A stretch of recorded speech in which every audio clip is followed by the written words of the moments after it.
welcome back. Here is Ali Talabi, and this is Module 20, Risk Management. Let's start this module. So when we talk about risk management, mainly we are talking about the strategies or tools which they can help us to reduce or minimize the risk we are facing in any financial decisions. Mainly we are talking about using derivatives. But why derivatives? We call them derivatives because they derive their value from underlying assets. Now, these underlying assets might be financial assets or physical assets. And remember, derivatives are not financial assets. They are not physical assets. They are the products which are getting their values from those assets. We have several derivatives, and mainly we have forwards, futures, options. Also, we have swaps, which is another form of derivatives. In this module, we're going to talk about these three major tools, and I will talk about forwards, futures, and options. More specifically, in the first two lessons, we talk about forwards and futures, and later we'll talk about options. In the first lesson, I will talk about some basics related to forwards and futures, and also we'll talk about the speculation with futures. In the second lesson, we'll talk about hedging with futures, and for sure, I will talk about the differences between speculation and hedging. And also in the second lesson, I will talk about accounts and futures trading accounts, margin accounts, maintenance accounts, or what those mean. We'll talk about the spot futures parity, and finally we'll talk about cross hedging. So let's start our first lesson.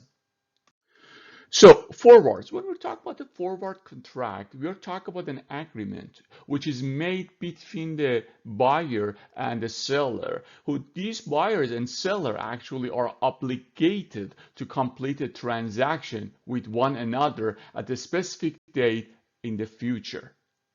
And in this case, usually the buyer and seller, they know each other and they negotiate the terms and the condition. In other words, the forward contracts are very flexible. The terms and conditions are customizable. And this is a key feature of the forward contract. And that's one of the features which actually distinguishes between the forwards and futures. For example of terms and conditions are what to trade, where to trade, when to trade, how much to trade, what quantity of goods to trade, what is the quality of the product. So these are all customizable under forward contract. So I just mentioned that we're talking about a time in the future. The forward contract is going to be fulfilled in the future, but it doesn't mean the price of the underlying asset in the agreement will be determined in the future as well. No, it's not the case. Remember, the price at which the trade will happen is also determined when the agreement, when the contract is signed, when the agreement is made. So, which is actually called forward price.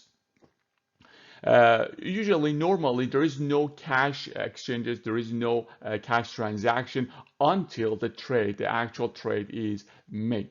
And for sure, since we're talking about the future, there are all possible scenarios. One party might actually may not be able to fulfill the agreement. The other party might have incentive actually to default on the contract. So we should see all these possibilities.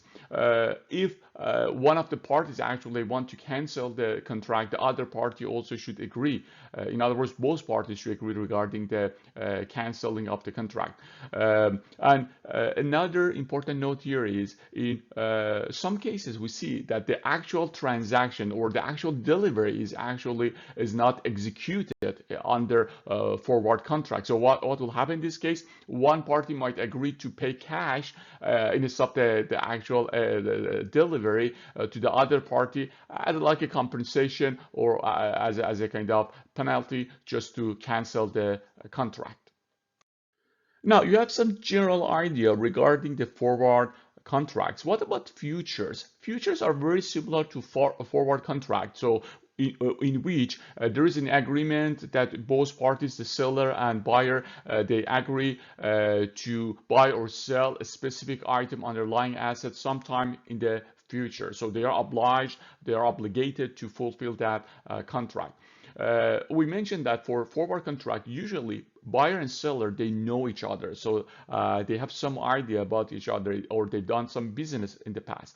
However, when it comes to futures, usually the buyer and seller, they don't know each other, and the negotiation is actually happening in a fast-paced frenzy of a futures pit.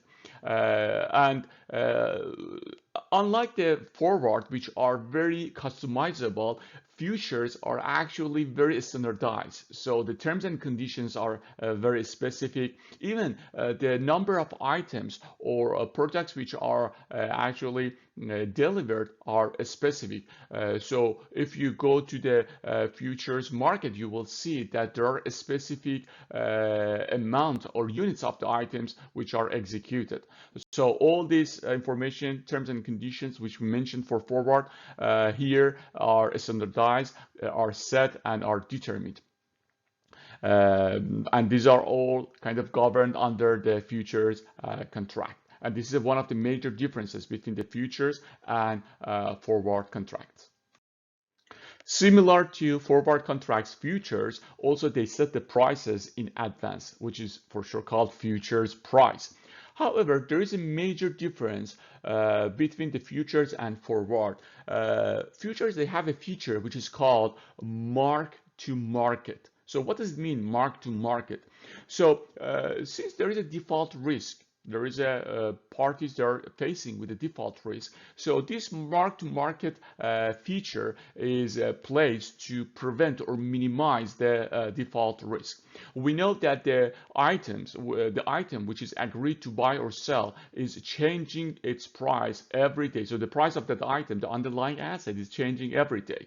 So the mark-to-market is actually the feature. This feature will make that parties, they put aside enough money when the price is changing. So for example, if the price is going up, in this case the buyer need to put aside further cash just to make sure that the seller doesn't lose any money. If the price is going down, now in this case the buyer is in the good safe, but the seller is actually might lose money, so he needs to put aside the extra cash to prevent the buyer to lose its money. So this feature is called, again, mark to market, which means the daily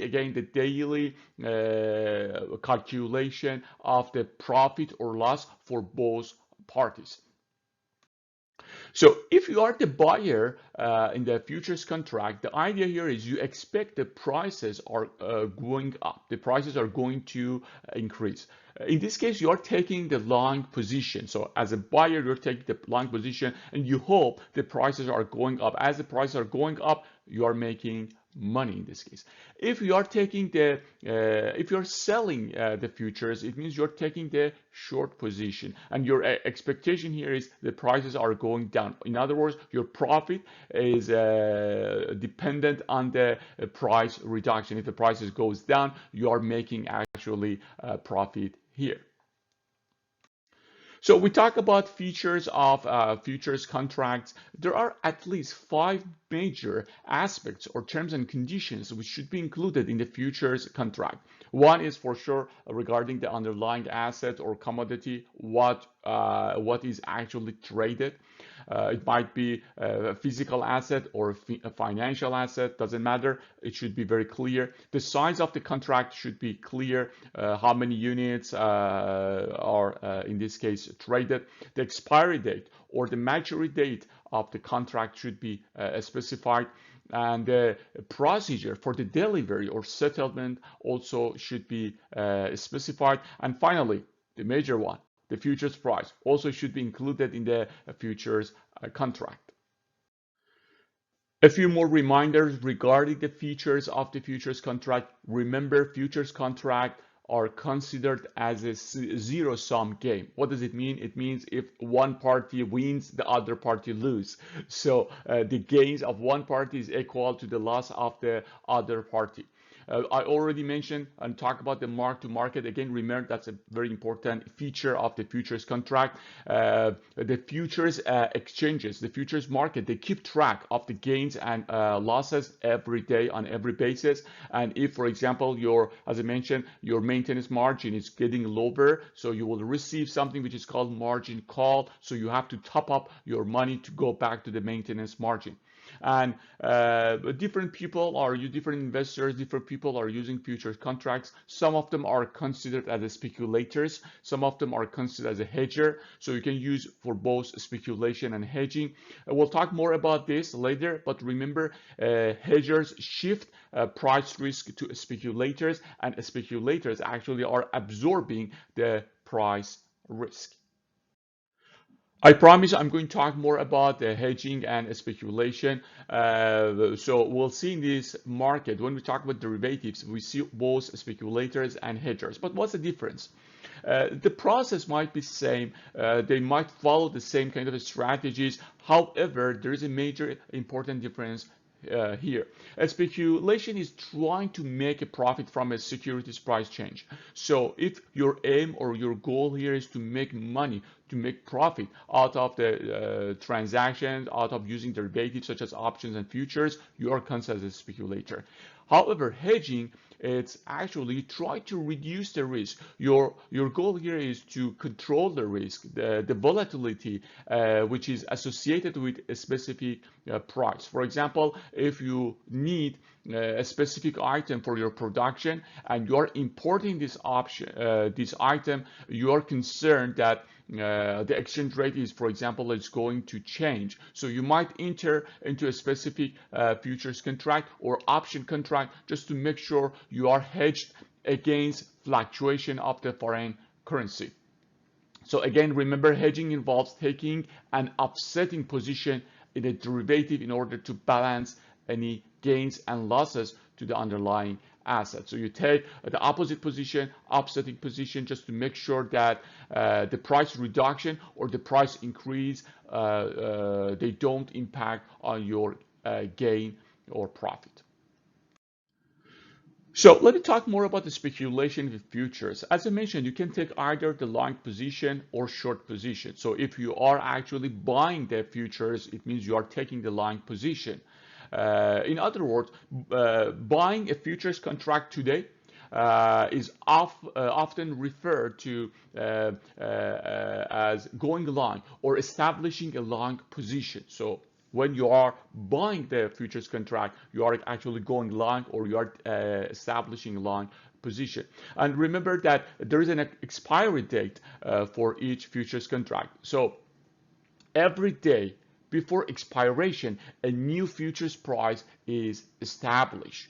So we talk about the mark to market, we talk about the price changes, so you have to be careful of that. Now, if this new price, which is set, is higher than the previous day's price, in this case, what's going to happen? So you are the buyer, so you are the holder of this long futures contract, so you profit from this futures price increase. Why? Because you agreed to buy at the specific price. Now the price in the market is higher, so you can buy at the lower price which you agreed upon. So that's good for you. You are making money. You make profit. So if you take a long position, you hope, you pray that the prices are going to go up and you will make money in this case.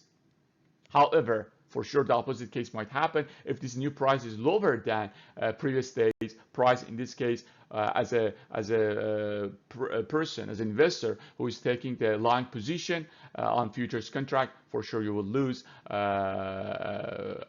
which means in this case actually you have to pay and make sure that you top up your maintenance margin.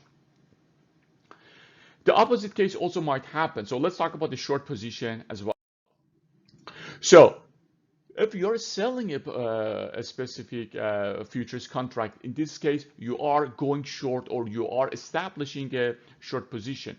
So in this case, again, remember, we're talking about the daily basis. So if the new price of the underlying asset is higher in this case, remember, you are selling. If it's higher, you will lose because you agreed to sell at yesterday's price, which was lower. Opposite case might happen. In this case, if the prices are lower, you will be happier because you can make money, you can sell at a higher price which we agreed upon. So in other words, as a person who's taking the short position, your goal, your target here is, or your actually expectation, your expectation here is that the prices, the underlying asset price will go down and you can make profit, you can gain. Okay, that's it for today. Thank you very much. We'll talk more about futures in the next session, and I will come back with more example. Have a wonderful day. Talk to you soon. Here is Ali Talabi. Bye.